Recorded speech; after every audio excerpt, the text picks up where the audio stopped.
Olá, pessoal, bom dia. Sejam todos bem-vindos à nossa sexta reunião do ciclo de debates sobre temas fundamentais de processo.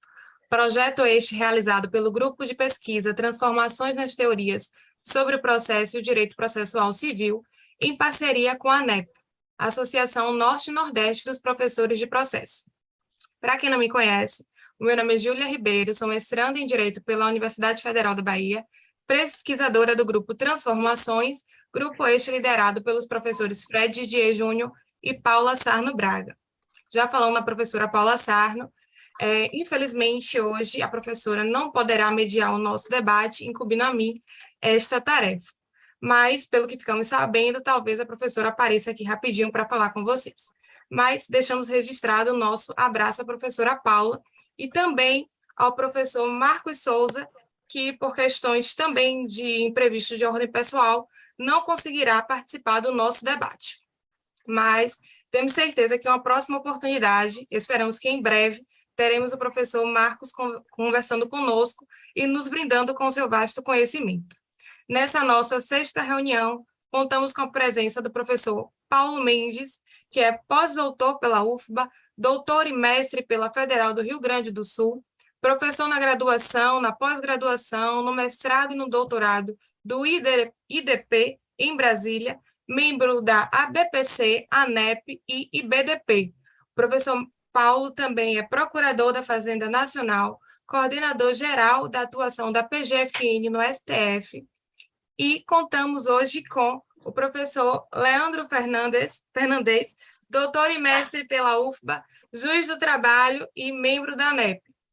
Contamos com a presença de dois integrantes do grupo de pesquisa, o professor Rodrigo Salazar, que é doutorando e mestre pela UFBA, professor assistente da UNEB, membro da ANEP e advogado, e o professor Beclaud Silva, doutor pela Federal de Pernambuco, mestre pela Federal de Alagoas, professor associado da Federal de Alagoas, professor titular do SESMEC, professor titular da UNIT, membro do IIDP, do IBDP, da BDPRO, da ANEP e do CEAPRO. E o professor Beclaud também está em estágio pós-doutoral na UFBA. Agradecemos também a participação e colaboração da nossa monitora, Verônica Bispo. Bom, o nosso encontro adotará a seguinte dinâmica. A reunião contará com 2 blocos e em cada bloco será colocado em debate 2 perguntas. Perguntas estas que, com antecedência, já foram disponibilizadas aos nossos convidados. Ao final de cada bloco, os nossos debatedores farão comentários, colocações acerca das exposições, bem como poderão levantar eventuais questionamentos. Vocês que nos acompanham através do canal do YouTube também poderão participar do nosso debate. Basta deixar seus comentários e dúvidas no chat, que eu e Verônica estaremos de olho. De logo, agradecemos a todos por terem topado participar desse nosso encontro e vamos começar a nossa sexta reunião do grupo de pesquisa, que tem como tema norma processual. Dando início ao nosso primeiro bloco, teremos as seguintes perguntas. É possível que as resoluções do CNJ e CNMP disciplinem matéria processual? E já pegando esse gancho, qual é o papel das recomendações do CNJ na teoria das normas processuais e se essas recomendações do CNJ podem servir para densificar a boa-fé objetiva? Avisando aos professores que todas essas perguntas estarão disponíveis no nosso chat do Zoom. Iniciemos com o professor Leandro Fernandes. Professor Leandro, seja bem-vindo. Muito obrigada por ter aceito o nosso convite e a palavra é sua. Júlia, minha amiga querida, primeiro eu agradeço a você pela gentileza do convite, da organização, juntamente com a querida Verônica, que solucionaram aqui todas as questões, conseguiram compor agendas, graças ao cuidado de vocês, realmente agradeço bastante. E agradeço, claro, o convite da professora Paula, do professor Fred, aqui para participar do grupo de pesquisa. Para mim é um momento de alegria e privilégio, notadamente porque estou na companhia de amigos do coração. Não só pessoas brilhantes que eu admiro, que eu acompanho, que eu leio, não só isso, mas amigos do coração. Pessoas que estão realmente comprometidas com o desenvolvimento do sistema de justiça, com seu aprimoramento que é o mais importante, né? Tenha o coração no lugar certo. Muito bem. Essas questões, Júlia, aqui eu já coloquei o cronômetro para acompanhar direitinho, para respeitar rigorosamente o meu tempo, daria para, a partir dessas indagações que você inteligentemente nos formula, daria para a gente trazer aqui, organizar um seminário de uma semana, abordando esses temas. Então, vou tentar aqui ser bem objetivo, até para que a gente possa explorar outros pontos nos debates posteriormente, aprofundar, verticalizar algumas questões e trazer outras abordagens. A primeira coisa que eu quero dizer, e já saindo um pouco da caixinha, e peço que eu seja bem entendido, por favor, é o seguinte: honestamente, eu tenho cada vez menos me preocupado com uma reflexão sobre a teoria do processo de portas fechadas, voltada com os olhos diretamente para ou exclusivamente para o processo judicial. Eu acho que já chegou o tempo, já passou do tempo que a gente precisa perceber a teoria do processo como uma teoria de solução de problemas jurídicos e que a existência ou não do processo judicial é uma circunstância contingencial, não é uma necessidade, não é uma via única ou a via necessariamente mais apropriada. É uma contingência, pode haver ou não. E tudo isso diz respeito a processo. Processo não diz respeito apenas a processo judicial.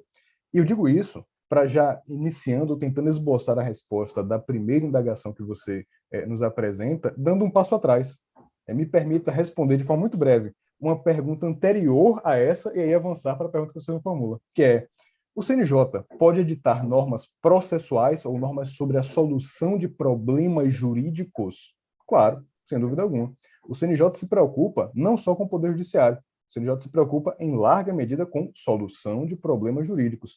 Há diversos atos normativos do CNJ que envolvem arbitragem, tribunais arbitrais, conciliação, mediação, outras instâncias decisórias, agências reguladoras, tribunais administrativos, com previsão expressa em resoluções e recomendações do CNJ.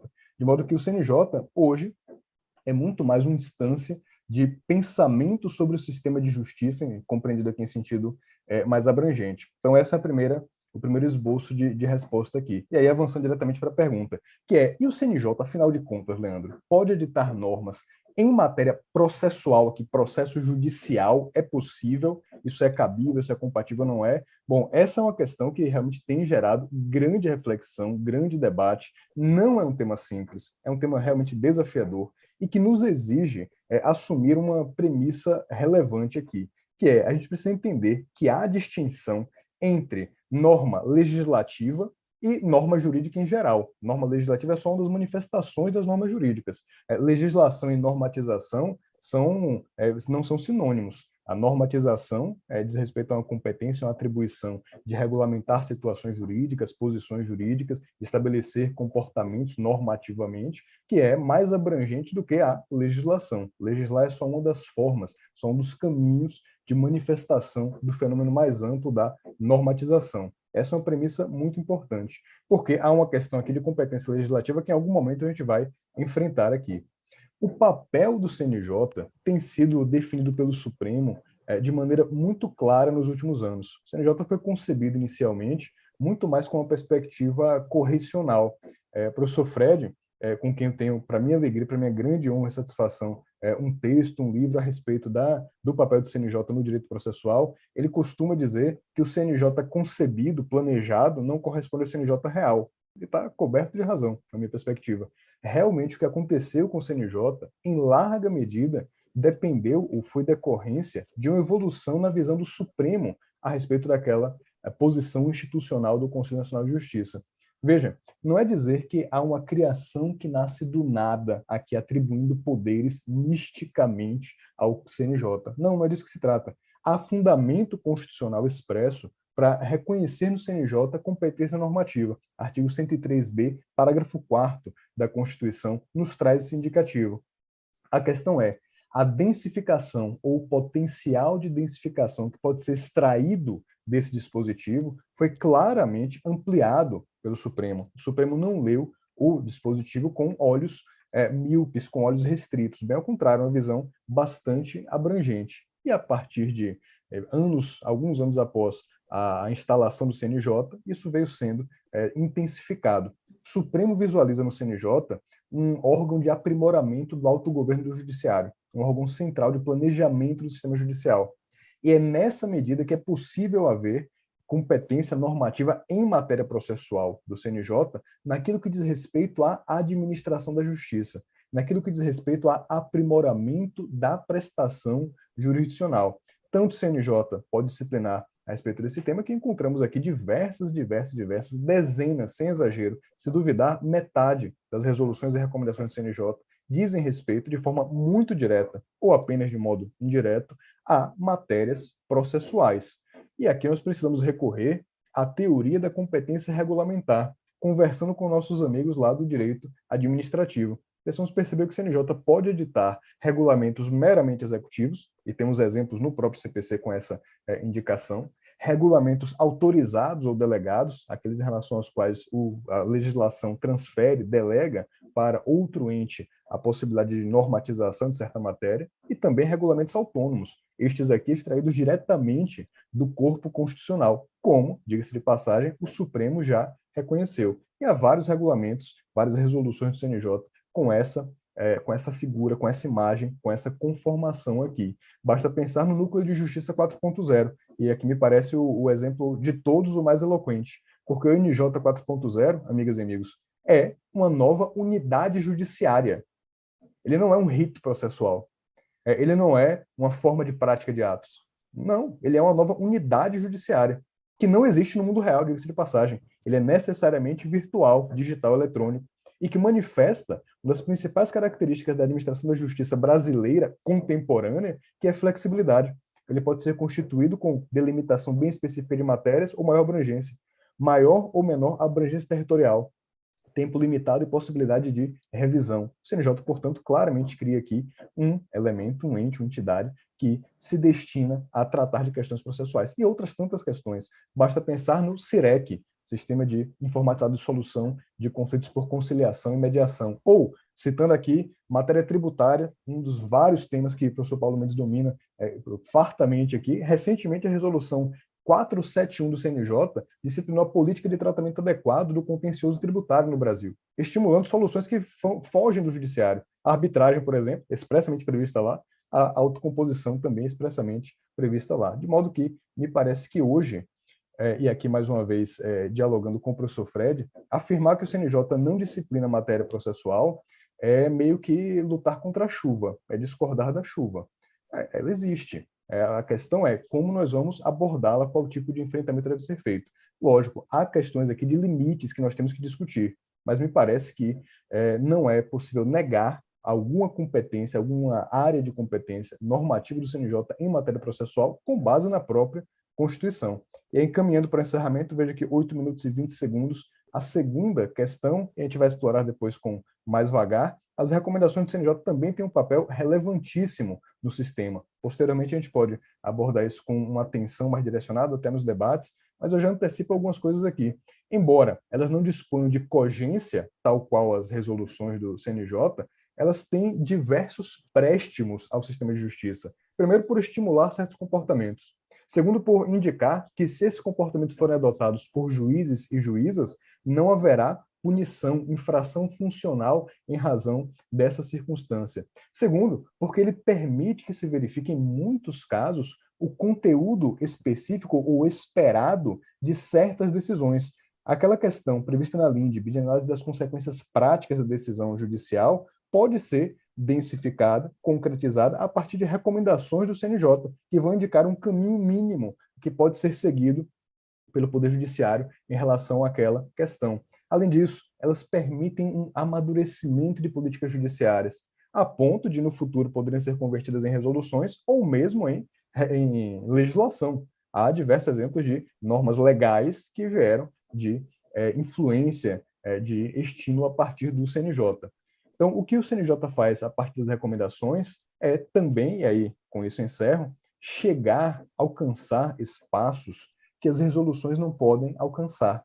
Veja que a ausência de cogência de uma recomendação não é demérito, bem ao revés, trata-se de vantagem, porque as recomendações podem alcançar espaços normativos que uma resolução não pode. A recomendação pode dispor sobre questões envolvendo a atividade jurisdicional propriamente dita, porque se houvesse essa regulamentação por resolução, essa interferência seria absolutamente inadequada, seria já, com diversas ações do CNJ, incabível. Não seria possível que você regulamentasse questões referentes à própria atuação do juiz com base em resolução, mas a recomendação pode alcançar esse espaço.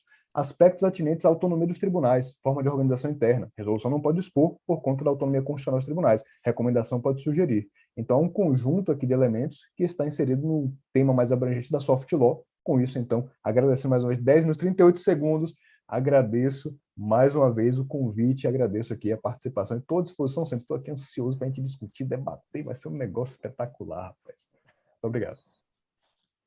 Muito obrigado, professor Leandro. Passamos agora a palavra para o professor Paulo Mendes. Boa tarde, meus amigos. Deixa eu ver se eu consigo fazer isso aqui. Vocês estão visualizando um compartilhamento de tela? Sim, tá vendo como perfeito. Estou muito tecnológico, né? Eu quero dizer, meus amigos, em primeiro lugar, que é uma alegria imensa estar aqui com os senhores. Poxa, só amigos queridos e grandes estudiosos do direito processual. Meu amigo Beclaud, meu amigo Salazar, meu amigo Leandro, né, conduzidos aqui brilhantemente pela Júlia. É muito bom estar aqui, né, na UFBA de novo, e falando sobre um tema que, na minha opinião, meus amigos, essa turma de estudiosos que estão se juntando ao professor Fred, à professora Paula, desde lá de trás, está revolucionando o processo civil, a forma como nós enxergamos o processo e as possibilidades no nosso sistema de justiça. Eu tenho muito orgulho de fazer parte desse time. Eu começo a falar nessa minha exposição desse julgamento do Supremo Tribunal Federal. Nós estamos tratando aqui da ADI 5969, cujo o julgamento foi concluído agora em 30 de setembro de 2022. Ou seja, está fresquinho, acabou de sair. O que se discute aqui? As possibilidades de uma lei estadual tratar de regras processuais. Então, nós estamos aqui diante de uma lei, o artigo 12, deixa eu até anotar meu tempo aqui para eu também ser disciplinado igual o Leandro, né? Não com a elegância do Leandro, mas com a mesma disciplina. Então, nessa ADI aqui, a gente estava tratando, no artigo 12 de uma lei estadual, da possibilidade da Fazenda Pública, nas execuções fiscais, poder antecipar o pagamento das despesas com a diligência e oficiais de justiça. Deixa eu agora ir para o ponto que me interessa. E aqui, meus amigos, vejam o que decidiu o Supremo Tribunal Federal ontem, né? Ontem, aspas, né? Fresquinho. Acabou de decidir isso, julgamento por maioria.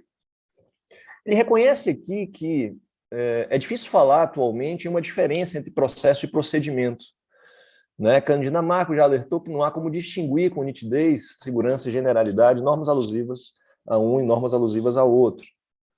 E aí ele segue, tal, as normas sobre procedimento são também, logicamente, processuais. E aí ele vem. Não obstante essas considerações, tendo a Constituição estabelecido aquela distinção de competências para legislar sobre processo e sobre procedimento, agora é para você, meu amigo Beck. É necessário, conforme aquele primeiro doutrinador, penetrar no pensamento do Constituinte.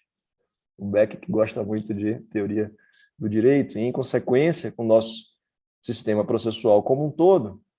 E aí ele vem tentar fazer uma distinção entre processo e procedimento ainda, né? Aquela vetusta tentativa de distinguir processo e procedimento, atrelando regras processuais a poderes, deveres, faculdades e ônus, sujeição dos sujeitos processuais, tentando ligar a ideia de relação jurídica processual, e o procedimento é tudo o mais. E com base nisso, ele chega à conclusão que essa regra trata de processo civil, porque ela diz respeito a procedimento, a processo e não a procedimento, que é um dever da parte.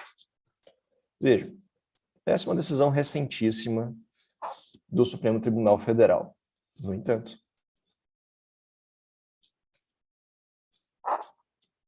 tivemos um voto divergente. O voto divergente traz 3 páginas, transcrevendo o livro da professora Paula Sarno Braga, dizendo que não é possível fazer essa distinção e que essa norma é plenamente constitucional, porque ela nada mais faz do que complementar a legislação federal. Conferir maior cognoscibilidade do direito por meio de um espaço que foi deixado pela norma federal. E aí traz 3 páginas aqui da citação da nossa querida amiga, professora Paula Pessoa. Paula Pessoa, não, desculpa, Paula Sarno Braga. Paula Pessoa é outra querida amiga, que eu convivo muito e acabei lembrando da Paulinha. Então, o que eu quero dizer com isso, meus amigos? É que, não obstante, ainda tenhamos no Supremo Tribunal Federal uma linha de pensamento muito apegada à equiparação entre o poder legislativo e o poder normativo, como disse o professor Leandro, a gente começa a plantar no Supremo Tribunal Federal uma ideia distinta. Uma ideia de que, de fato, nós não podemos confundir poder legislativo e poder normativo. Que só a lei, que a lei sozinha, ela não deve regular todo o processo civil. E se eventualmente tiver algum espaço que ela não regule, a gente necessariamente tenha que ficar em um vazio normativo. Então, essa percepção, ao meu ver, é fundamental da gente distinguir. O poder normativo é muito mais amplo do que o poder legislativo. E isso é muito claro pela própria análise da legislação. Porque muitas vezes o próprio legislador se adiantou e delegou a outras fontes do direito processual a possibilidade de disciplinar o processo. Ou seja, é uma percepção do nosso direito processual legitimada pelo parlamento. É importante dizer isso. Legitimado pelo nosso Constituinte, ao dizer lá, por exemplo, no artigo 96.1a, que existe um espaço para o regimento interno tratar de normas processuais. Então, é muito importante, ao meu ver, a gente ter essa percepção e nós começarmos a entender que o fato de as regras processuais estabelecidas no Código, estabelecidas na legislação federal, elas não disciplinarem amplamente as minúcias do processo civil, não significa que nós tenhamos que viver em um vazio normativo. Olha que interessante isso. Na verdade, o que isso possibilita é a aparição e até um incentivo para que nós tenhamos fontes normativas mais dinâmicas, que possam fazer o processo se adaptar, seja às circunstâncias locais, seja às circunstâncias do nosso tempo, seja a circunstâncias que são de difícil antevisão pelo legislador. Né? Determinadas relações jurídicas que em si são muito dinâmicas e, por isso, requerem um constante aprendizado, constantes idas e vindas. E aí a gente vê como fontes normativas mais dinâmicas, os precedentes cumprindo esse importante papel, os regimentos internos dos tribunais, os negócios jurídicos processuais. Quem hoje afirma que nós não estamos diante de fontes do direito processual? Então, essa ideia que ainda se vê na jurisprudência do Supremo, de que sobre regras processuais só o legislador federal pode tratar, isso é algo que já há vasta doutrina no Brasil afastando e que, portanto, tem que ser superada. Eu fico feliz que as nossas vozes estão sendo ouvidas pelo Supremo Tribunal Federal, e aqui sobre esse tema no particular, a da professora Paula Sarno Braga. E aí, entrando especificamente nas perguntas, eu concordo plenamente com o que o Leandro falou sobre resoluções e recomendações. As resoluções entrando nesse espaço que nós conversávamos aqui, que não está preenchido pela legislação ou pela Constituição, e, portanto, a resolução, dentro das atribuições do CNJ, tem um largo espaço de regulamentação do processo e, sobretudo, pessoal, de conferir segurança jurídica à sociedade.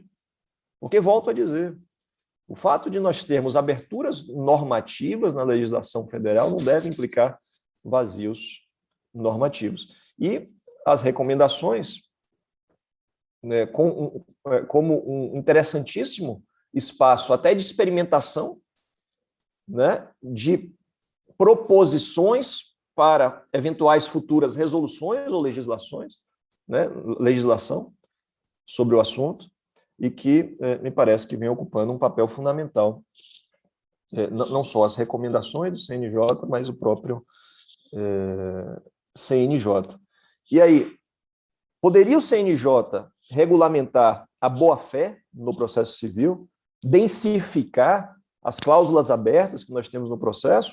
No meu ver, sem dúvida alguma, naquela linha das minhas premissas, né, de nós termos fontes normativas mais dinâmicas para orientar a atuação dos operadores do direito e, da mesma forma, as agências reguladoras dentro do seu espectro de atribuições. Então, com essas considerações, também querendo ser muito rigoroso quanto ao tempo, eu quero dizer mais uma vez da minha felicidade de estar aqui com os meus amigos e devolvo a palavra para a Júlia. Obrigada, professor Paulo Mendes.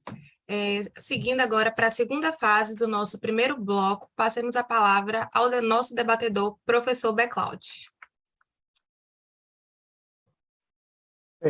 Mais uma vez, assim... Ô, Beck, me permita só um registro. O professor Fred pediu para avisar que está com a gente no YouTube aí assistindo a gente. Ah, rapaz! Maravilha, maravilha. Isso é uma audiência qualificadíssima. Para mim é uma grande honra estar com o professor Fred, né, meu orientador nesse estágio pós-doutoral, né? Estar aqui junto com o Paulo, com o Leandro, com o Sala, que são amigos queridíssimos demais. Tá? Morrendo de saudade aqui do contato presencial, mas com fé em Deus, agora em março estaremos juntos no FPPC, né? E cumprimentar Verônica, que conheci há pouco, Júlia, obrigado por nos receber aqui na sala, tá? Mandar um abraço para a professora Paula, que não conseguiu estar aqui conosco, e Marcos Seixas, querido amigo, que também estaria conosco aqui. Para colocar o debate, que a gente vem como debatedor, né, é um tema que me angustia muito. Esse tema é um tema que eu tenho refletido bastante, né? A minha abordagem mais limitada com relação a essa questão da legalidade processual, tá? Me tem causado perplexidades mesmo. E é aquela coisa, não dá para negar esse poder normativo que nós temos, e a gente precisa mesmo se debruçar sobre ele. Tá? O meu drama com relação a isso, e aí, para mim, nesse caso, eu queria até lançar essa pergunta para Leandro e para Paulo, pedir a opinião deles, tá? Se eles enxergam uma diferença entre a previsão do devido processo legal, tá? a garantia do devido processo legal, né? Com relação ao processo mesmo. Tá? Se haveria uma restrição, ou seja, eu teria como pensar, o processo seria muito mais que o devido processo legal, tá? E por essa razão eu teria como ter elementos complementares da legislação, tá? Porque se eu pensar apenas o devido processo legal numa acepção mais estrita, eu teria uma limitação aí com relação à capacidade de fonte, no caso de fonte primária. Tá? Mas se eu tiver, ou se eu analisar o devido processo legal como apenas um aspecto do processo, mas não um único aspecto, você não teria como fazer essa abrangência. Tá? Um outro tópico que eu queria lançar é sobre a recomendação, que eu acho interessante, queria que vocês essa luz sobre essa questão, é que eu estou olhando a recomendação não do prisma do órgão julgador, mas do prisma do jurisdicionado. Se aquela recomendação ela não gera para o jurisdicionado, tá, uma conduta esperada. Tá? Exemplo que a gente tem muito interessante foi no caso da pandemia. A pandemia nos trouxe uma avalanche de situações da recomendação do CNJ de evitar a prisão se viu por dívida de pensão alimentícia, tá? Durante o período da pandemia. Tá? Se isso não geraria para o judicionado, tá? Uma expectativa legítima com relação a uma conduta a ser esperada pelo judiciário. Tá? Seria essas as minhas questões com relação à fala de vocês, que, desde já, gostaria de parabenizar Leandro e Paulo pela exposição e pelas contribuições que tenham dado para esse tema. Vou falar aqui para a Júlia. Obrigada, professor Beclaut. Passo a palavra ao professor Leandro e, posteriormente, professor Paulo Mendes. Perfeito, muito obrigado, Júlia.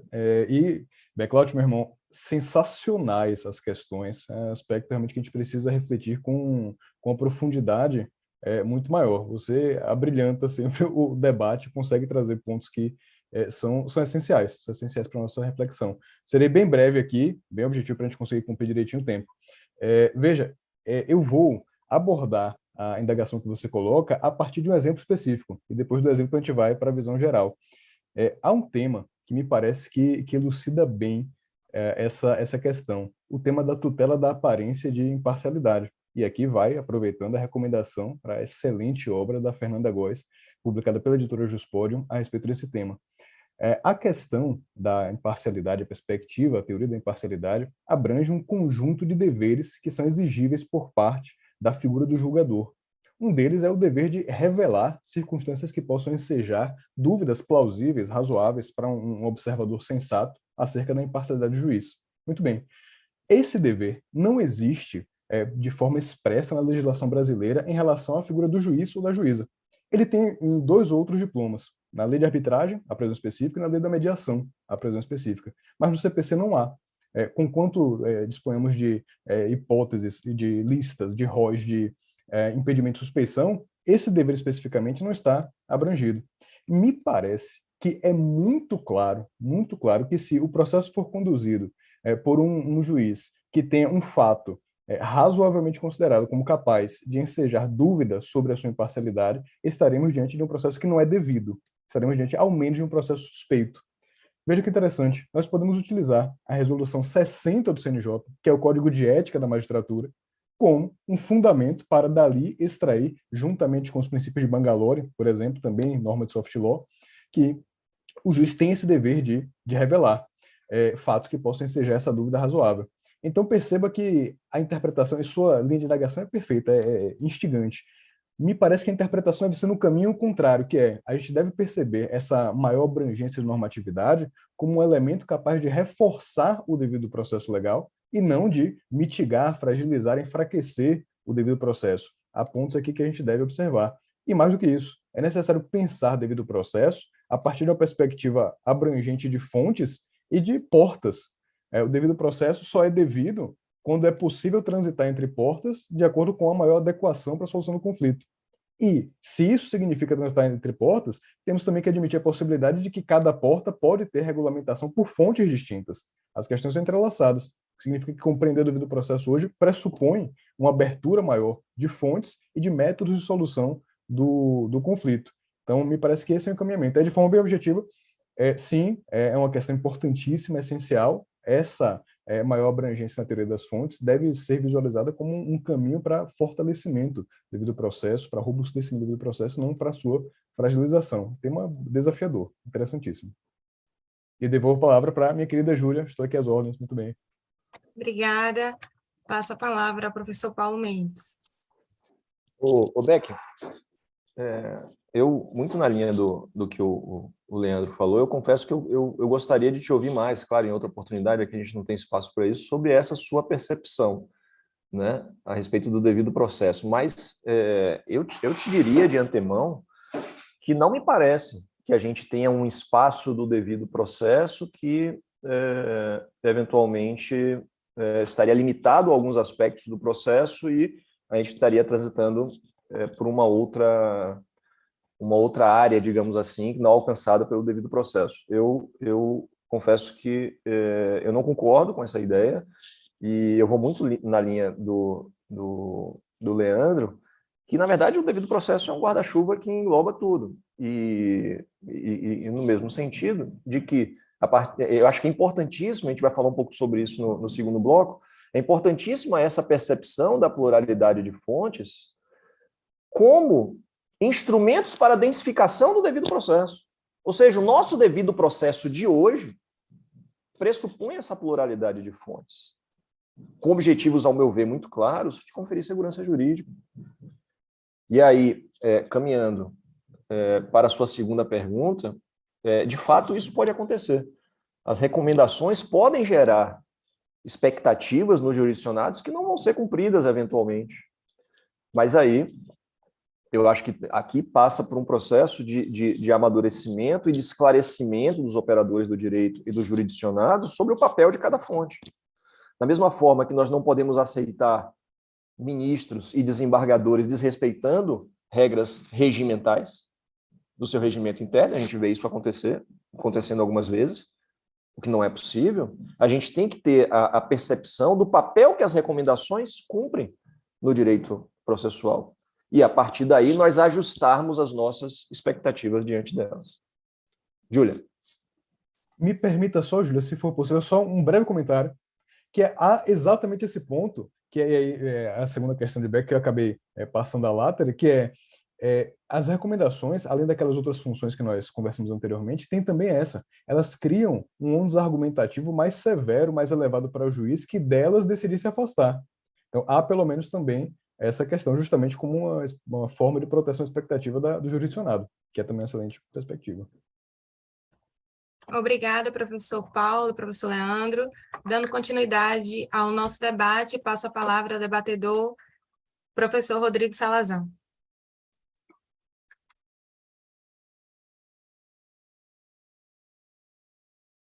Microfone.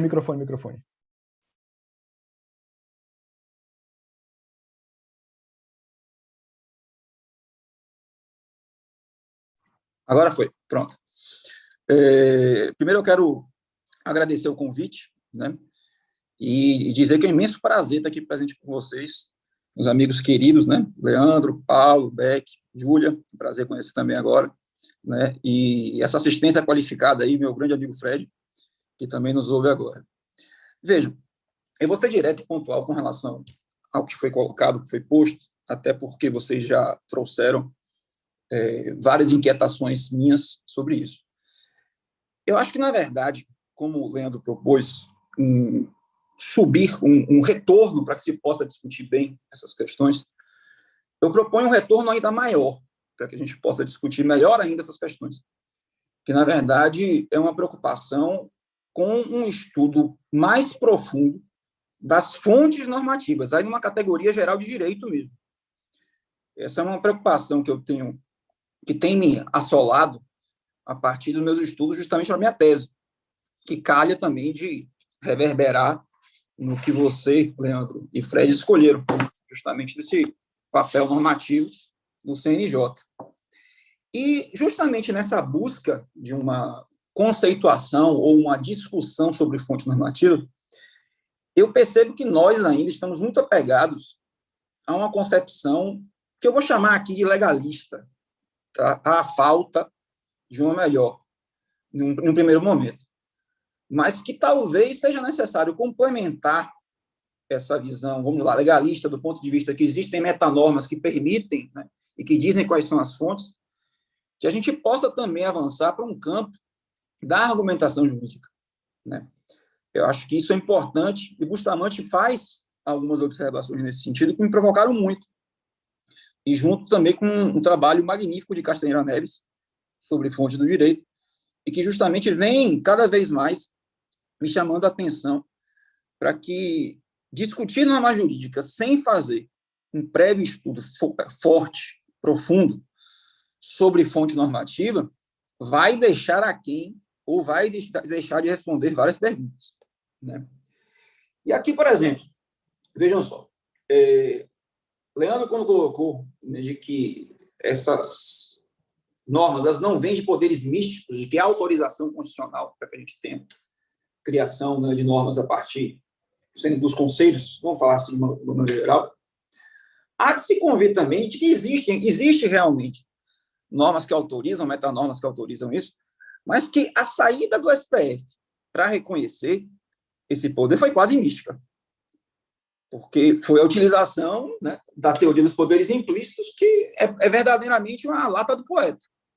Você consegue colocar tudo ou nada dentro da lata do poeta, assim como tudo ou nada dentro dessa teoria dos poderes implícitos. Então, eu tenho ficado muito preocupado nos meus estudos, justamente de tentar delimitar o que esse reconhecimento do STF, através da teoria dos poderes implícitos, nos permite aceitar que venha dos conselhos, que venham das agências reguladoras, né? Porque me parece que o caminho vai ser mais ou menos o mesmo, né? E isso me deixa mais preocupado ainda quando a gente vê, por exemplo, de que, para falar de forma mais específica do CNJ, de que os atos normativos do CNJ, que entraram em discussão agora, nesse primeiro momento, como resoluções e recomendações, elas formalmente não possuem nenhuma diferença. Nenhuma diferença. O artigo 102, salvo engano, que trata do regimento interno do CNJ, que trata sobre o tema, vocês percebam, que colocam todos os atos normativos do CNJ em um conjunto, atribuem tanto as recomendações como as resoluções, vejam só, a competência de um mesmo órgão, não especificam nenhuma diferença procedimental. E esse é um estudo que eu vou me propor fazer, que talvez aí Fred vendo já deva estar colocando a mão na cabeça, porque eu conheço ele, de como é que isso vem sendo discutido dentro do CNJ. Se há uma diferença argumentativa, né, dentro da criação de uma resolução e para a criação de uma recomendação. Acho que eu consigo resgatar isso nos anais, né? Eu acho que é possível fazer esse resgate, e a partir de uma análise da teoria do discurso, a gente perceber se há uma preocupação, se há realmente uma densificação argumentativa diferente. Em que pese que concordo que as recomendações elas servem para densificar a boa-fé objetiva, porque elas criam uma justa expectativa no jurisdicionado, né? Não só no jurisdicionado, mas extrapolando, né, para todos aqueles que se valem de comportamentos processuais, né? Então, elas serviriam para nesse contexto. Mas eu fico com essas duas questões. Sempre que eu venho, retomo esse tema, né? E esse retorno ao tema é constante, porque ainda estou em construção da tese, né? O primeiro, de que a gente precisa realmente avançar em uma discussão e uma definição sobre fonte normativa, né? Eu acho que esse é um debate prévio, né? A gente precisa, talvez, construir uma metodologia para definir o que vem a ser uma fonte normativa nesse contexto, para discutir, isso eu já propus até com Paula, para que a gente possa discutir e perceber, dentro do reconhecimento da teoria dos poderes implícitos, como esse autorizante, né, digamos assim, para o CNJ, que a gente possa traçar limites, para que, a partir dali, a gente possa criar uma teoria geral, talvez, né, sobre as fontes jurídico-normativas processuais.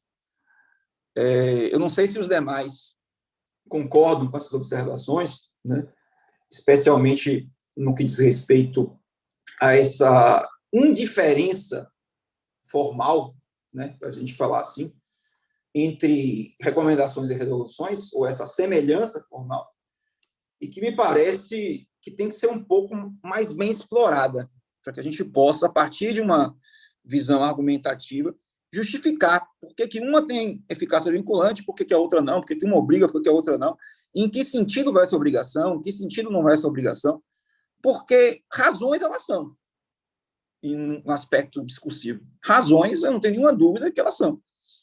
Mas isso tem me atormentado demais. E quando eu vi a exposição, tanto de Paulo quanto de Leandro, né, justamente tocando nesse ponto das resoluções e das recomendações, né, e especialmente sobre a cogência delas, eu só volto a me lembrar realmente essas observações de Bustamante, de Arne, de Peck, né, que justamente deslocam o problema, acho que Cristiano Neves, que deslocam o problema da norma para a fonte. Eu acho que isso tem sido alvo de minhas investigações agora. E, por fim, para finalizar, justamente encontrar um entorno sistêmico, né, que possa delimitar melhor esse poder normativo que já é reconhecido e que concordo com todos, né, que a gente não pode negar. Né? Negar esse poder normativo, para mim, eu acho que realmente é um tanto quanto difícil. A questão é encontrar a sua delimitação. Então, muito mais que perguntas, eu queria colocar só as minhas inquietações nesse primeiro momento. E com isso, eu encerro minha primeira participação, devolvo a palavra à Júlia. Obrigada, professor Salazar. Professor Paulo, professor Leandro, vocês têm interesse em fazer algum comentário? Tem um comentário breve, mas começamos com o Paulo, que eu comecei anterior. Agradecendo a gentileza, você é muito objetivo. Salazar, eu acho que essa sua abordagem é fundamental. Eu ia falar um pouco sobre isso na minha segunda intervenção, mas vou antecipar aqui uma consideração, que é a seguinte.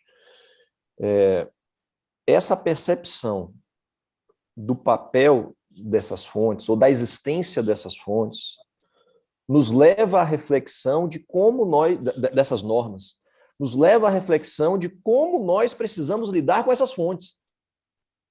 Em termos, inclusive, de abertura à participação, de diálogo democrático pelo CNJ, pelo regimento interno dos tribunais. Porque, assim, tudo parte dessa percepção de que elas são efetivas fontes do direito. Porque se nós ficarmos pensando que esse é um ato interno do CNJ, que esse é um ato interno do tribunal e que ninguém tem nada a ver com isso, isso é um equívoco tremendo. E isso decorre de uma percepção antiga sobre as fontes do direito processual. Então, eu acho um estudo fundamental e eu venho me preocupando com isso também dentro da minha área de estudo dos regimentos, das possibilidades normativas. E essa delimitação também é fundamental. Né? E vejam, o Fred deve estar muito feliz em ouvir a gente conversar sobre isso, porque esse já é um segundo passo. Né? Já estamos avançando bastante na teorização. Já deixamos para trás várias premissas que estão sendo consideradas como consolidadas. Então, por exemplo, eu vou trazer uma inquietação para vocês que eu tenho hoje. Nós vemos muito na jurisprudência dos tribunais a ideia de que existe um espaço normativo exclusivo do regimento, que o legislador sequer poderia tratar desse tema. Isso é algo, eu já conversei com o Beck sobre isso, né? O Beck veio me perguntar, existia hierarquia e tal. Veja isso, Beck. Então, o TST acabou de declarar a inconstitucionalidade de uma disposição normativa com esse argumento. O STF tem precedente com esse argumento. Então, isso é verdade, isso tem a ver com separação dos poderes e entra no que o Salazar colocou, né? De delimitação do papel dessas fontes. Então, essa observação muito rápida. Júlia. Obrigada, professor Paulo. Passo a palavra para o professor Leandro. Obrigado, Júlia. Meu amigo Salazar, meu amigo Paulo, sim, sensacionais as colocações. Salazar, sua tese eu acho que vai ser um marco, não só para o processo, um marco na teoria do direito, realmente. Aqui não é jogando confete, não é exercício de retórica, é verdade mesmo. Porque esse é um tema que eu acho que não é bem resolvido mesmo, não. Eu acho que a gente precisa aprofundar, a teoria das fontes de modo geral, né? Eu acho que a gente precisa realmente de uma reflexão mais aprofundada a respeito disso. Vamos lá. Suas inquietações, sim, tocam o meu coração. Há alguns pontos aqui que, para a gente refletir, já estou com a cabeça fervilhando aqui.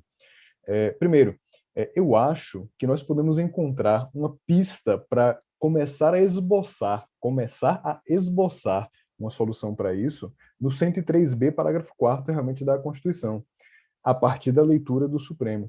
Se o CNJ é, de fato, um órgão central de concepção e planejamento de políticas judiciárias, de organização e coordenação da administração da justiça, compete a ele também a definição da ferramenta ou a escolha da ferramenta mais apropriada, mais adequada para alcance de certa finalidade. E isso aqui tem essa diferença em relação ao conteúdo e à eficácia da recomendação e da resolução. Então, esse exame de adequação, a gente está acostumado a pensar em adequação já no processo, né? Mas a adequação é prévia. Procedimento especial, quando é criado, é pensado pelo legislador sob a ótica da adequação. Então, há também no processo normativo um juízo de adequação. E aqui me parece que esse juízo de adequação se coloca. Acho que ele é um primeiro encaminhamento para a gente tentar começar a pensar solucionar isso. E vejam, se eu desejo celebrar uma compra e venda, eu não vou me valer de um contrato de locação. Se eu preciso e sei que vou precisar de uma tutela de urgência, eu não vou celebrar um pacto de não petendo. Há uma perspectiva aqui de adequação ao tipo de finalidade, à circunstância que está envolvida ali para que a gente possa ajustar. Esse problema não é só nosso, Judiciário e CNJ. Agências reguladoras também editam recomendações. A Anvisa, recentemente, no período da Covid-19, o que mais fez foi editar a recomendação. E é um tema absolutamente desafiador, que é realmente verificar qual é esse espaço. Mas me parece que o juízo de adequação no âmbito do processo normativo, de acordo com a finalidade desejada, me parece que é um início de resposta. E meu amigo Paulo traz outro ponto que, para mim, é essencial, e eu já debati a respeito disso com Murilo Avelino, e com o professor Dierle também, participação nesse processo normativo no âmbito do CNJ. Que realmente há uma preocupação com transparência em relação a isso, como o modo como esses atos normativos são elaborados. E aí, mais uma vez, esse é um tema importantíssimo, sem dúvida. O ponto ele não é um tema exclusivo nosso. Essa é a mesma questão que se coloca em relação às agências reguladoras. E aí, no caso das agências reguladoras, com muitos estudos por todo o planeta a respeito do risco de cooptação na normatização da agência reguladora. O professor Eduardo Jordão, na obra clássica sobre controle de políticas administrativas, aborda um desses tópicos também, que é esse risco, realmente o risco de interferência dos maiores poderes econômicos na forma como aquilo é normatizado. Então, essa é uma questão que existe mesmo, tanto no legislativo, quanto nos atos infralegais, nas instâncias normativas infralegais. Esse tema é incrível, assim, abordar e solucionar essas questões. Eu já estou ansioso pela tese, porque vai ser um marco mesmo, vai ser um marco. Eu poderia lançar uma pergunta para Paulo e para Leandro, que na fala de vocês colocaram a questão da participação, por conta dessa atuação do CNJ mais ampliada. Eu vou deixar aqui bem claro que, para mim, o CNJ usou o que o Humberto Eco chama de hiperinterpretação, né? Ele criou, do nada, uma competência que não tinha originariamente, mas está posto e a gente não pode negar o que está posto. Mas vamos lá. Como é que vai se dar essa participação? Seria, segundo... Porque hoje a gente tem uma estrutura do CNJ já pré-estabelecida. Para vocês, é possível fazer essa ampliação de que forma? Através de emenda constitucional, através até de resolução? Qual seria o mecanismo para que eu possa ampliar? Porque um dado é certo. A composição do CNJ ela já está pré-fixada na Constituição Federal, as resoluções, as recomendações são postas da maneira que é colocada. E como é que eu abriria para esse debate? Tá? Porque você pode ter regras excelentes, mas também regras autoritárias, derivadas de não embate que eu tenho, por exemplo, no parlamento. No parlamento a gente tem todo um embate, forças políticas atuam. No CNJ isso fica muito mais restrito. Tá? Então, como a gente vai pegar essa fonte, tá? Essa fonte de produção fantástica que a gente está tendo hoje no Brasil, tá? A pandemia nos revelou uma utilidade incrível do CNJ, né? Deixar isso bem claro, incrível, tá? Positivo, inclusive, mas como é que a gente vai colocar esse elemento participação, tá? Dentro desse contexto de produção normativa feito pelo CNJ, na maneira como está agora? Essa é uma dúvida que eu queria que vocês compartilhem comigo. Não é assim, é uma angústia minha, que vocês estão certos. A pergunta é, como fazer isso? Esse tema me parece que é o coração, porque a gente precisa pensar qualquer instância normativa a partir de uma ótica democrática. Esse tema, Beck, é sensacional. Vamos lá. Processo normativo é modalidade de processo administrativo. Se é modalidade de processo administrativo, a gente pode invocar 9784. Há duas figuras lá, e a LINDB também. Há duas figuras lá que podem nos auxiliar para essa solução. Primeiro, a audiência pública. Segunda, a figura da consulta. Ambas devem integrar o âmbito de estudos de análise de impacto regulatório, pensando aqui, agora, no diálogo com as agências reguladoras. E o CNJ exerce uma função de agência reguladora do Judiciário, sem dúvida alguma. Então, me parece que os estudos que devem integrar o processo prévio à elaboração de uma resolução de recomendação devem preferencialmente, de acordo com o tipo de matéria, considerar essas duas ferramentas, a figura da audiência pública, Lei 9784, a figura da consulta, também lá, mas com indicação específica na LINDB. Me parece que a gente pode recorrer a esses dois elementos aqui para trabalhar de maneira mais adequada com essa questão. Mas é um desafio, porque no final das contas há uma discricionariedade considerável aqui, né? Eu não me recordo de uma audiência pública prévia à edição de resolução e recomendação, não me recordo. Mas talvez seja o momento de haver constrangimento doutrinário para que isso aconteça, né?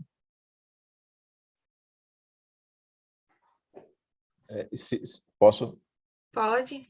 E seguindo nessa linha, veja, Beck, porque apesar de nós termos a conformação do CNJ delineada na Constituição, existe um mundo debaixo daqueles conselheiros.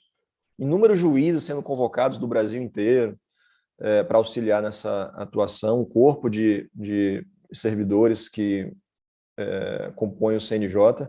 Então, não me parece que a previsão constitucional dessa conformação limitaria uma estruturação do CNJ com esse objetivo.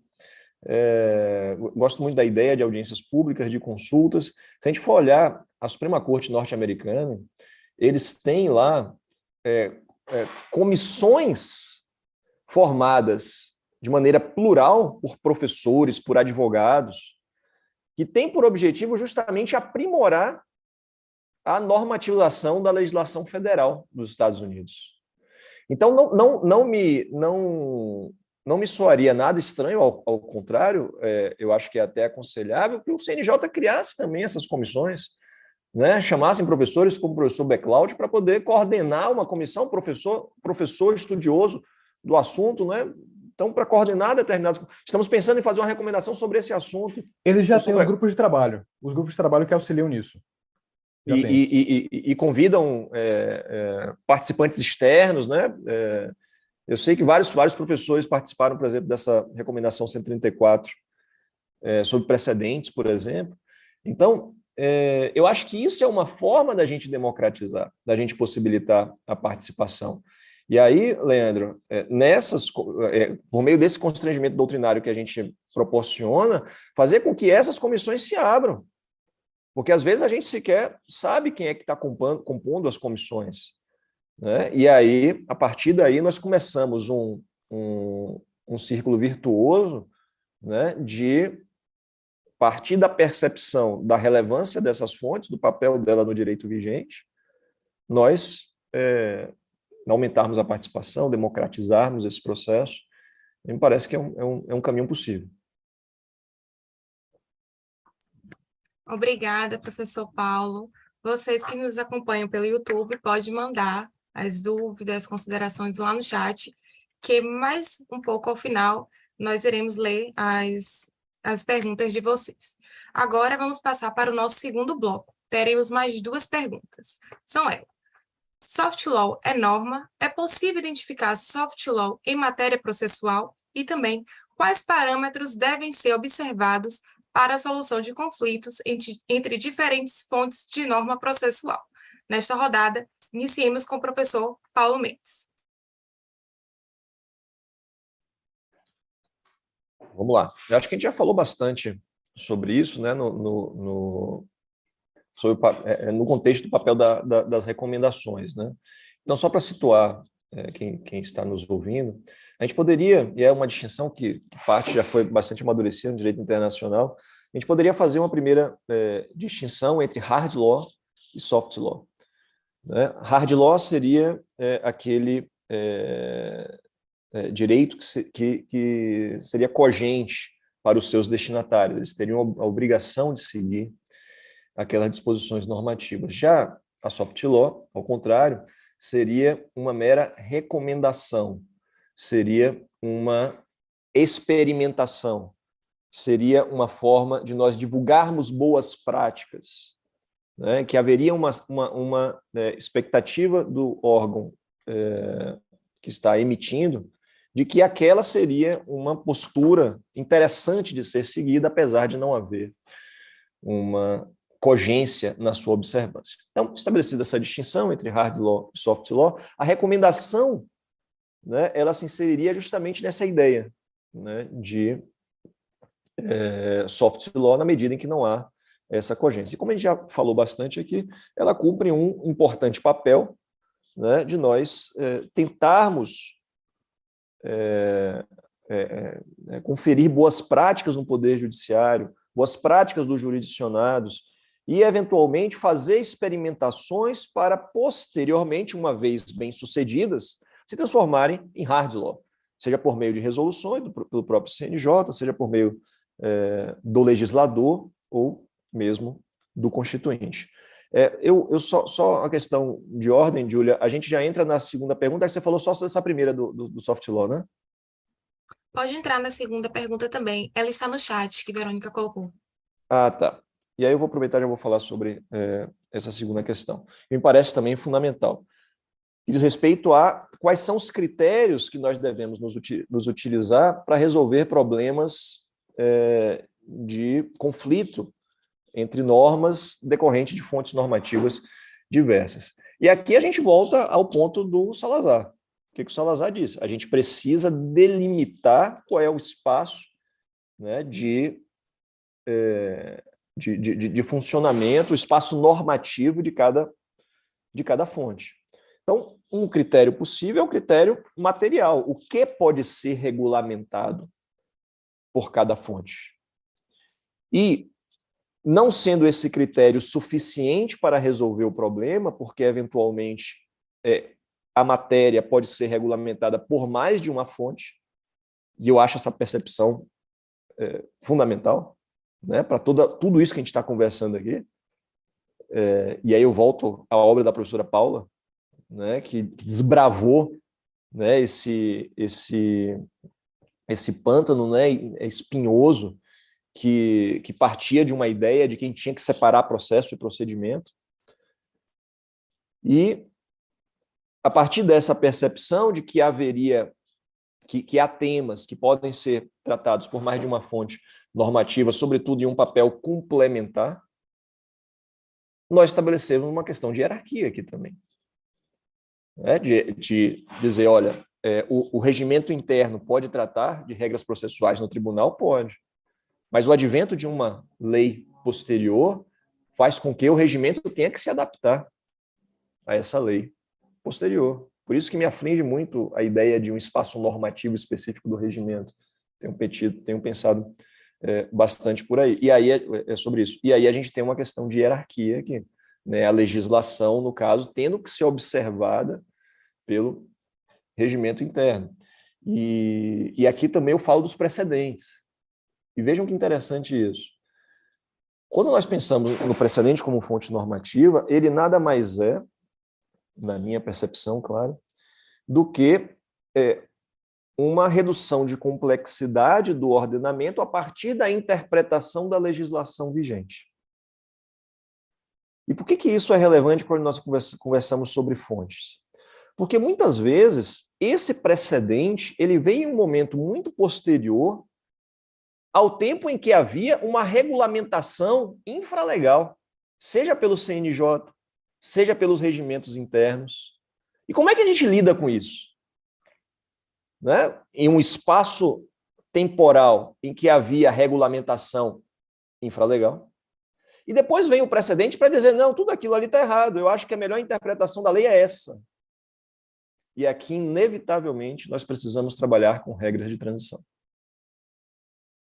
E a gente só vai aplicar as regras de transição adequadamente se a gente entender que havia fontes normativas trabalhando adequadamente nesse período anterior.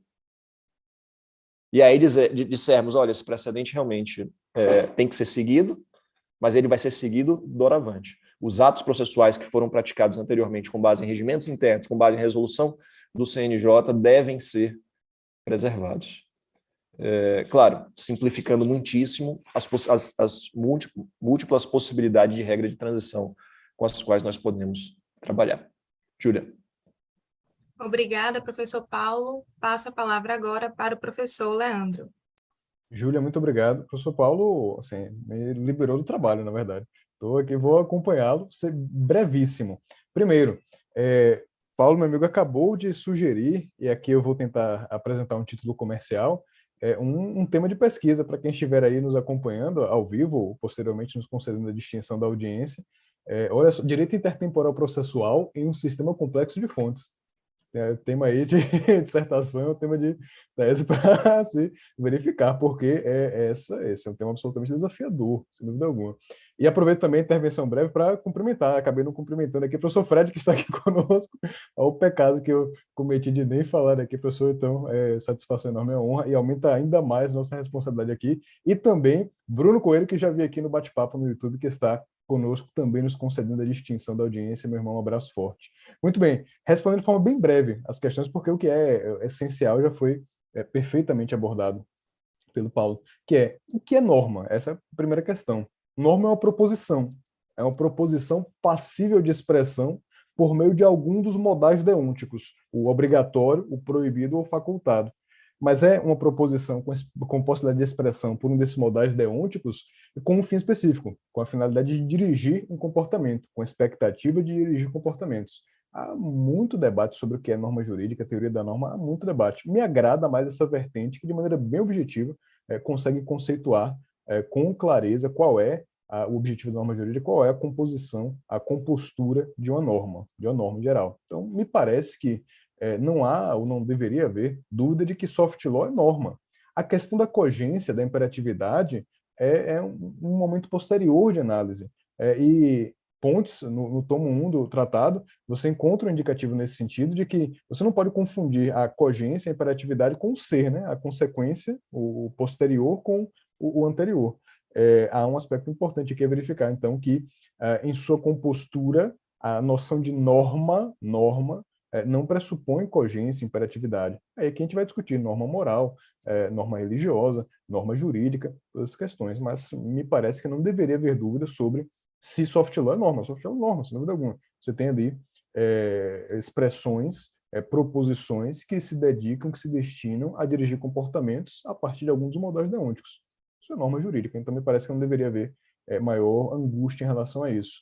E numa sociedade, num mundo como o atual, de altíssima complexidade, de alteração permanente do estado tecnológico, do estado social, do cenário jurídico, soft law é uma necessidade. Não é possível pensar na regulamentação adequada do nosso sistema jurídico sem normas de soft law. Simplesmente, parece que isso é um dado indeclinável da realidade hoje. E a segunda questão, que dizia respeito aos parâmetros, sim. O professor Paulo já respondeu aqui perfeitamente, acompanha integralmente, que há espaços de normatividade. Eles precisam ser pensados, refletidos, não dá para pensar sob a ótica apenas da pirâmide, numa realidade complexa como a atual, isso não é possível, você tem que pensar, trabalhar com essa noção de o que é mais compatível, o que é mais adequado, a partir daquilo que foi definido, delimitado no ordenamento. Então, questões gerais sobre o processo, competência da União, sem dúvida alguma. Questões atinentes à administração da justiça, o CNJ tem um papel relevante ali, considerando a possibilidade também de advento de legislação a respeito do tema. Regimentos internos, autonomia dos tribunais e aquelas questões de competência e procedimentais internas. Negócios processuais para ajuste do procedimento de acordo com a situação e regulação de situações jurídicas. Isso vai há espaço de normatividade. Eu tentei explorar um pouquinho esse tema nessa coletânea aqui de cooperação judiciária, um artigo sobre conflito entre atos concertados de cooperação e negócios processuais, tentando identificar, sob essa premissa que o professor Fred já tinha indicado quando eu estava refletindo com ele, que há espaços de normatividade diferentes que precisam ser observados. Eu tento levar essa premissa, tentar aplicá-la para uma situação específica e quando houver um negócio processual que esteja em dissonância, em divergência com um ato concertado de cooperação. O que é que deve prevalecer, em quais circunstâncias? Me parece que há um exame aqui que depende realmente dessa metodologia, considerando principalmente adequação e alguns critérios que a gente vai desenvolvendo. É isso, devolvo a palavra. Obrigada, professor Leandro. Agora iremos para a segunda fase do nosso debate, desse segundo bloco, que vai ser iniciado pelo professor Rodrigo Salazar. Professor, passa a palavra. Pronto, agora eu lembrei de ligar o microfone.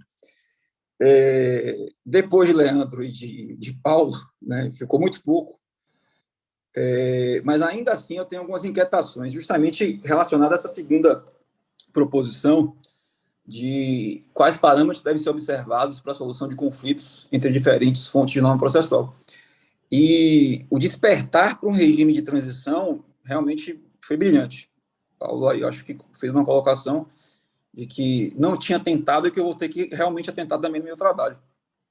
Porque justamente uma das partes da minha tese propõe identificar, né, esse limite normativo, como eu já disse antes, mas, ao mesmo tempo, também propõe solucionar eventuais choques que a gente tenha entre essas diversas fontes. A gente tem que admitir que existem diversas fontes, e isso acho que já avançamos o suficiente para isso. E justamente esse delimitador é que eu venho chamando, por hora, de entorno sistêmico, né?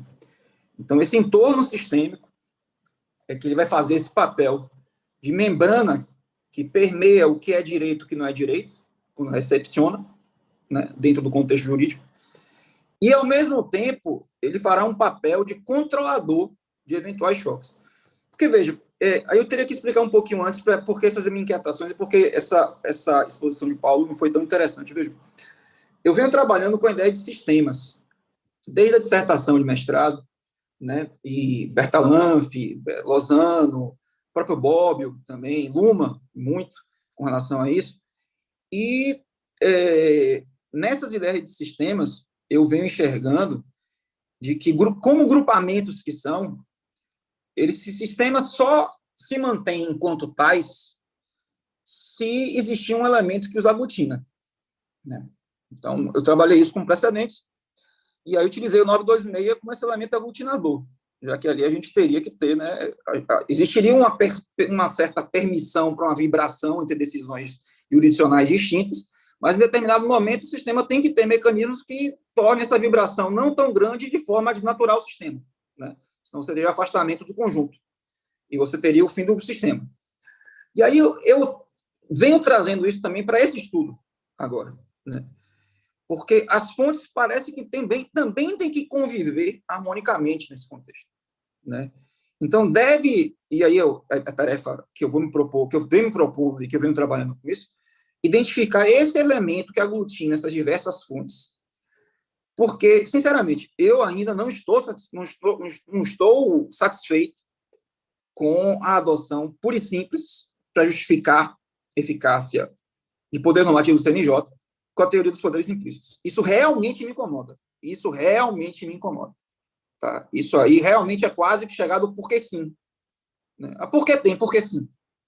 Então, para mim, isso tem sido um incômodo muito grande e tem me levado a essas reflexões de que talvez a gente tenha que criar uma metodologia. Aliás, eu tenho que criar, né, já que o trabalho nesse contexto é meu. Eu tenho que criar uma metodologia para tentar enfrentar essa análise do que vem a ser o poder implícito por STF, pegando também emprestado as visões do direito estrangeiro, do direito americano, e assim vai, para que a gente possa justificar. Porque, volto a dizer, senão é um coringa. A gente tem hoje em dia uma composição X do STF, mas amanhã a gente pode ter uma composição Y do STF e utilizar esse mesmo coringa para tudo, né? Então, uma canastra limpa, uma canastra suja, num contexto democrático, faz toda a diferença. Então, eu tenho muito medo, né, e insatisfação, realmente, de permanecer com a mera justificativa dos poderes implícitos, né? Eu costumo brincar e dizer que eu tenho medo de duas coisas: fantasma, barata, né? Se for uma barata fantasma, então já era, né? Então, e eu vou agregar um terceiro, que é justamente a teoria dos poderes implícitos como justificativa pura e simples para identificação de poder normativo de qualquer órgão que seja, né? Então, era muito mais agregar essas observações, que os dois fizeram brilhantemente, do que propriamente provocar ou fazer algum tipo de questionamento. E, Paulo, muito obrigado por trazer essa luz. Você não sabe o quanto foi importante para mim agora, né? E eu vou, na viagem do ferryboat, pensando nisso. Tenha certeza. Será isso. Então, eu devolvo a palavra à professora a Júlia, para que possa dar continuidade ao debate. Obrigada, professor Salazar. Professor Leandro, professor Paulo, gostariam de fazer algumas considerações? Não, a primeira é um gracejo, que é ali esses medos do Salazar, meu amigo, com o medo de dois caras numa moto. Ou dois juízes trabalham numa moto também, é um medo que eu tenho terrível. Mas, não, eu acompanho integralmente essa reflexão. O tema é muito complexo, realmente. A gente está num momento de transição. Não é fácil identificar isso. Não é fácil identificar isso. Esse dar um passo atrás e perceber que esse é um momento de transição teórico, de mudança de paradigma, isso não é singelo. Nós estamos vivenciando o meio, o momento dessa transição. Então, é o tempo apropriado de repensar, reestruturar, restabelecer essas premissas, e a tese do Salazar vai ser decisiva para isso, sem dúvida alguma. Então, só acompanho realmente. Eu quero fazer um registro inicial aqui, que queria registrar o alto nível dessa conversa que a gente está tendo aqui, né? Esse é um tema, é difícil a gente ter espaços, né, como esse, num debate tão franco, né, e sem melindres, né, dizendo o que pensa, e a gente sabe que a gente está com um tema delicado, espinhoso, e eu acho que a gente está fazendo aqui o que a academia tem que fazer, né? Isso aqui é um dos pontos altos da academia, justamente. A gente está junto aqui. O Fred me mandou mensagem aqui dizendo também que está impressionado, né, com o nível dos debates. Estou recebendo mensagem de várias pessoas, juízes que estão atuando, que atuam, né, que estão pensando também o tema.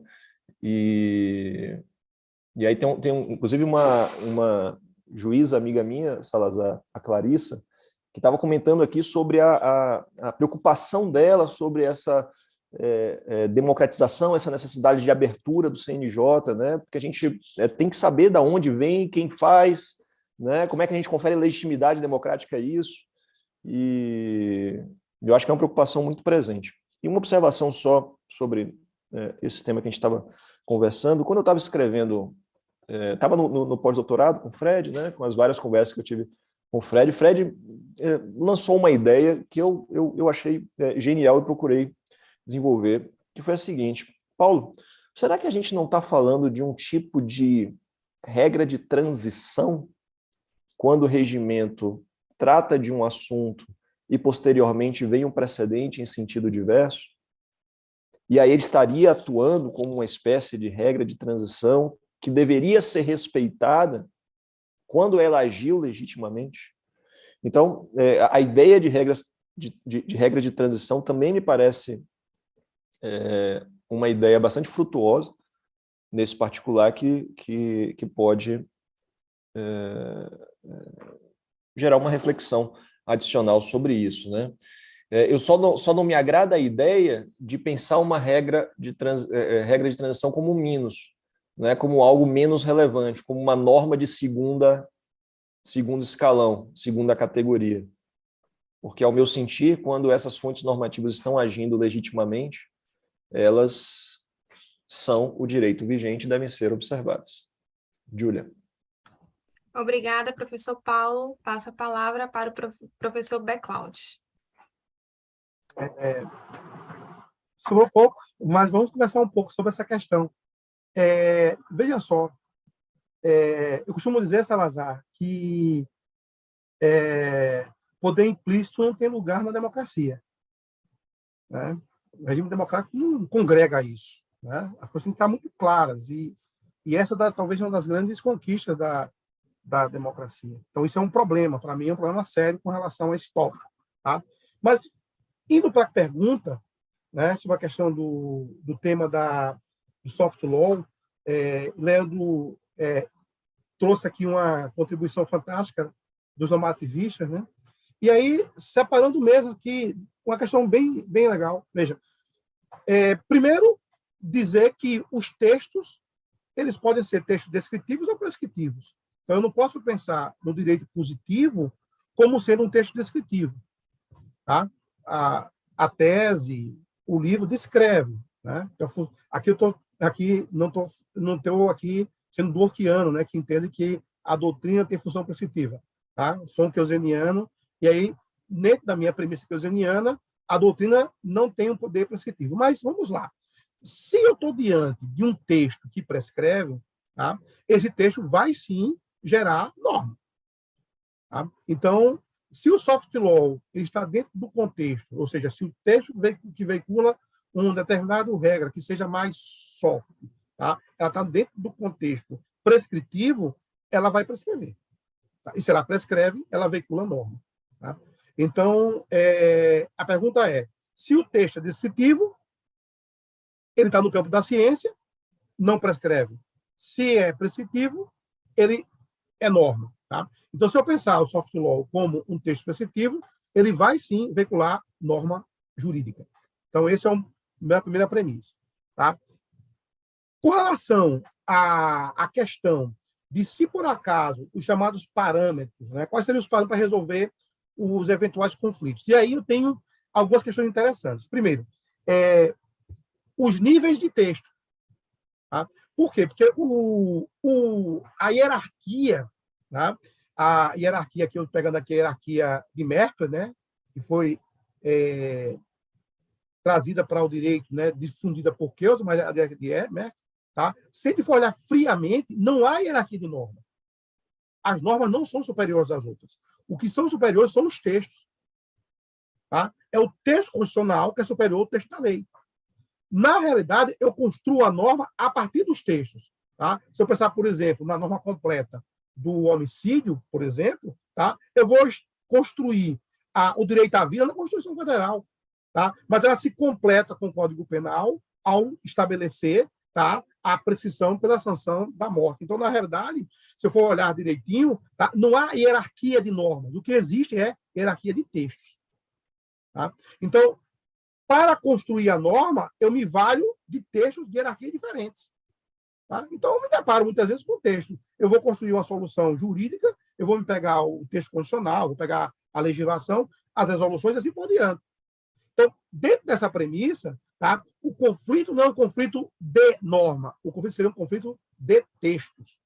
Tá? E aí eu entro na discussão sobre como esses textos são veiculados. Tá? E aí a preocupação de Salazar é importantíssima. Por quê? A partir da ideia de uma concepção de fonte, em que eu tenho o mesmo órgão, o mesmo procedimento para colocar o mesmo instrumento normativo, ou diferente do normativo, eu tenho que identificar a diferença. Tá? E aí a diferença não vai ser pelo procedimento. Tá? Não vai ser no plano sintático, vai ser no plano semântico. Tá? E aí entra a discussão sobre a questão de e agora? Tá? Eu vou afastar ou não afastar, por exemplo, um determinado comando que eu entendo que é soft law.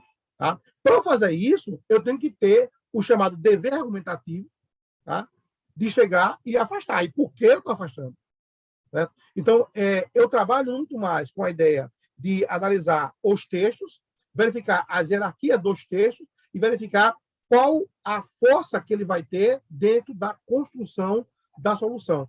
Claro, se eu tiver uma regulação baseada numa lei, tá, que tem como contrário uma resolução do CNJ, tá, eu não posso chegar e dizer eu vou afastar a lei com base na resolução do CNJ. Tá? Aí não teria como fazer isso. Tá? Mas o problema se dá, e aí Salazar coloca essa questão de tempo muito interessante, é quando se dá entre resolução e recomendação.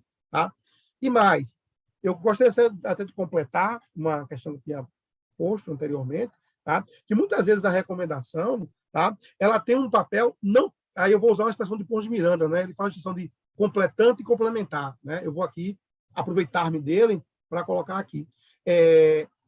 O texto, há textos normativos que eles completam o sistema.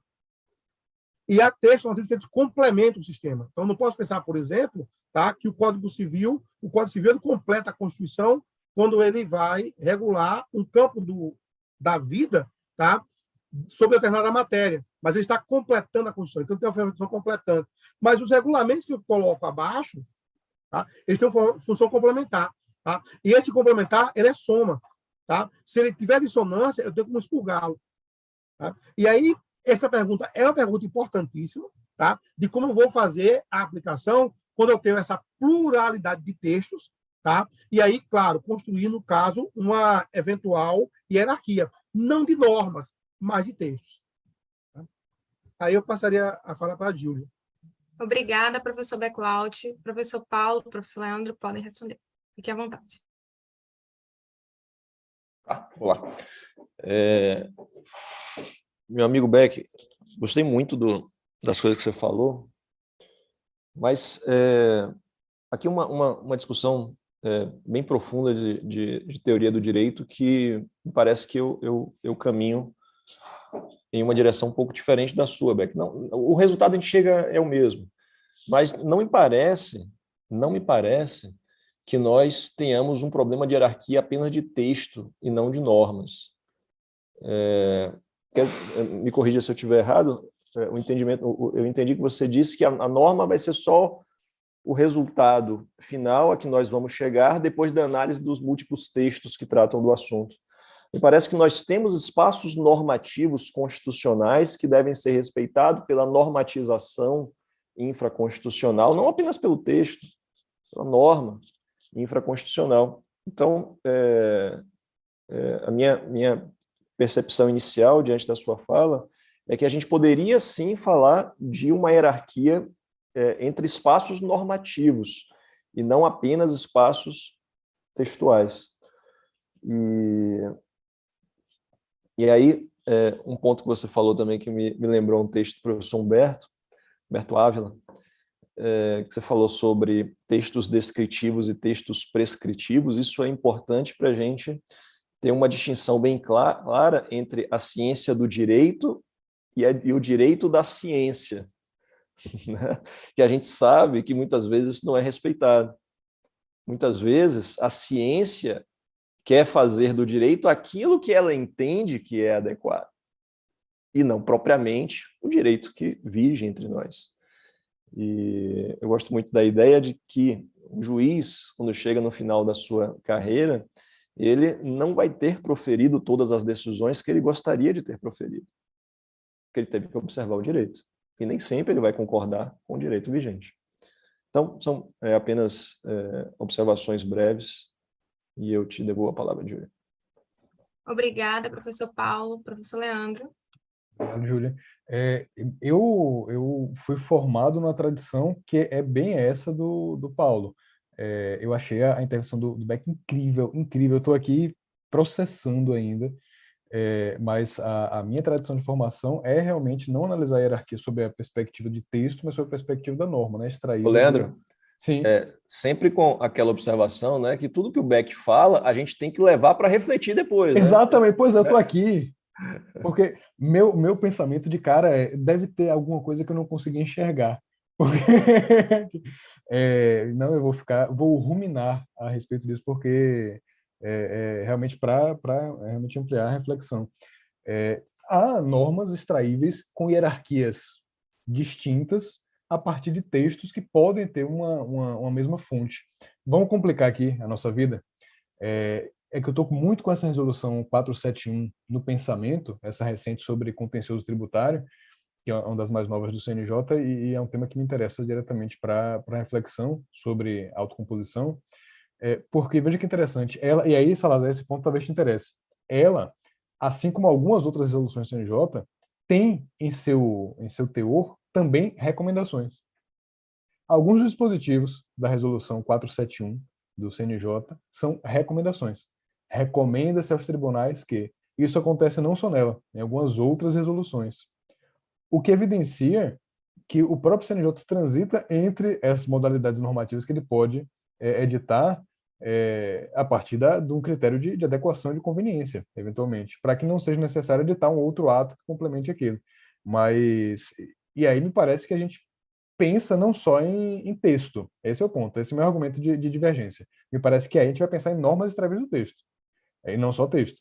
Mas estou aqui pensando, estou ruminando. Vai demorar um tempo, Beck, vai demorar um tempo, mas estou aqui ruminando para processar bem esse ponto que você trouxe, que foi absolutamente sensacional. Mas realmente, eu me fidei a minha formação é a mesma nesse ponto que, pelo que eu pude perceber, do Paulo. Mas vou refletir, vou meditar a respeito disso. O ponto há resoluções que aludem a não comandos, mas sugestões, estímulos indicativos a recomendações. 471 é um exemplo, acontece em várias outras, e a gente vai ter que trabalhar com isso. A gente não vai ter que trabalhar com isso. Salazar vai trabalhar com isso e vai resolver o problema para ele. Descasque esse abacaxi, por gentileza, meu amigo Salazar. Posso?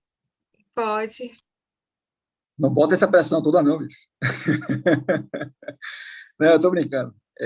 Eu tenho percepção desses desafios e até infelizmente vou ter que já me ausentar já, né? Eu, infelizmente tenho hora marcada e tenho que começar já a me preparar para ir. Eu queria agradecer a todos vocês aqui pela atenção e as observações que fizeram, né, que vão agregar muito ao meu trabalho. Viu? E eu lamento muito não poder ficar mais tempo, mas é que realmente, pela caoticidade do nosso sistema de ferry-boat que eu tenho que pegar agora, então eu vou ter que realmente já começar a me encaminhar e sair, tá? Mas eu renovo aqui o prazer imenso que foi discutir com vocês, Cláudio, Leandro, Paulo, como sempre, e que pena que a gente ainda não conseguiu fazer isso numa mesa de bar, porque aí, se fizesse, realmente, eu já tinha minha tese pronta ao final. Eu não tenho nenhuma... Bastava deixar gravando e, ao final, era só transcrever. Eu acho que já estaria tudo resolvido, tá? Mas, então, eu também aproveito para me despedir e, novamente, pedindo desculpas, mas peço que compreenda que, realmente, para poder chegar lá a tempo, eu tenho que começar já a preparar agora as coisas e sair agora, ok? Então, um forte abraço, fiquem bem, viu? E é um enorme prazer estar com vocês aqui, meus amigos processualistas. Um abraço. Obrigada, professor Salazar. Nós também já estamos nos caminhando para o fim. Nesse momento, eu vou abrir o espaço de fala para os professores, né? Se quiserem comentar alguma coisa, falar alguma coisa, fique à vontade. Começamos com o debatedor. Vamos lá. Obrigado, Leandro. Para mim foi uma alegria imensa estar participando desse debate. Eu tomei aqui durante a fala de vocês, porque é um tema que eu tenho estudado e tem me angustiado bastante, tá? E eu fico feliz de partilhar com vocês essas nossas angústias, né? O CNJ tem sido um dos grandes luzeiros nossos, né? Um dos grandes guias, tá? A importância dele é fundamental para a gente possa compreender e aplicar de forma muito mais efetiva o processo. Todos aqui estão cientes, né, de que a gente tem uma preocupação com relação ao direito processual e como ele vai ser aplicado, tá? E é salutar, né, estar aqui nesse grupo de pesquisa e escutar tantas produções como Paulo, que é minha grande referência quando em regimento, o livro dele é fantástico. Leandro, sobre a resolução do CNJ, lido e relido, né? Lido e relido, tá? É um trabalho que o Paulo precisa reeditar, né? O livro sobre resolução, que é um livro clássico. Segurança jurídica já é outro clássico que em precedentes, que é um livraço, Paulo. É um dos poucos livros sobre essa temática e mergulha bem demais esse livro, tá? Demais. Tá? E assim, agradecer, Verônica, Júlia, por nos acolher aqui nesse ambiente, né? E aguardar encontrá-las pessoalmente em breve, tá? E agradecer mais uma vez a Paula, a Fred, pela abertura desse espaço. Obrigada, professor Beclaudi. Vou eu agora, porque o Leandro sempre faz um gran finale muito elegante. Ele é um comunicador, né, Beck? E com essa voz... Pois é. Ele é um comunicador nato. A TV Globo e o jornalismo estão perdendo um grande talento. Meus amigos, quero dizer que eu estou com saudade de vocês. Tá? Faço votos que nós estejamos juntos em uma data próxima. Agradecer muitíssimo a Júlia, a Verônica pela oportunidade. Acho que essas iniciativas são importantíssimas para a gente aprofundar, né, esse debate sobre temas da mais alta relevância. É bom a gente registrar que a academia tem que ser assim, né? A gente tem que falar o que a gente pensa sem meias palavras e é assim que a gente desenvolve o direito brasileiro. Então, muito obrigado, muito feliz de estar aqui com vocês hoje e eu me despeço. Bom, vou então encerrando. Primeiro, agradecer o privilégio do convite, a Júlia, a Verônica, todo o carinho, a atenção conosco aqui para viabilizar. A professora Paula, que não pôde estar aqui conosco por uma questão que realmente impediu completamente, mas para quem destinamos o nosso abraço, o nosso carinho. O professor Marcos Seixas, que também não pôde estar aqui conosco também numa situação assim. E é isso, pensar é um prazer e uma contribuição. Pensar entre amigos é ainda maior prazer e maior contribuição. Mas pensar entre amigos e propondo com pessoas com o coração no lugar certo a melhoria, o aprimoramento do sistema, é isso que muda o mundo. Então, nós temos aqui, realmente, no grupo de estudos que vocês acompanham aqui, viabilizam, realmente um locus muito privilegiado para melhorar a vida das pessoas. E eu acho que essa é a coisa mais importante que a gente pode deixar na vida, cuidar das pessoas. Então, agradeço a gentileza, a generosidade, estou à disposição sempre. Para mim é uma alegria, uma diversão aqui, um papo maravilhoso. Um abraço, fiquem com Deus, uma excelente tarde. E agradecer também a repercussão, né? Poxa, recebi várias mensagens aqui, a repercussão muito boa, então agradecer muito os amigos que estavam assistindo a gente, né? Mandar um abraço para o nosso líder, professor Fred. Mestre, né? Um abraço, mestre. Que está aí com a gente. Abração, Fred. Então, em nome do Grupo de Pesquisa Transformações no Processo, eu gostaria de agradecer aos professores Paulo e Leandro pelas exposições, né, que tanto contribuíram, aos nossos debatedores, professor Beclaud, professor Salazar, por esse debate de alto nível, e a nossa monitora, Verônica. Agradeço também a todos que nos acompanharam pelo YouTube. Fiquem ligados na nossa programação. No dia 23 teremos uma outra reunião. E muito obrigada, uma excelente tarde a todos e até a próxima. Abraço, gente.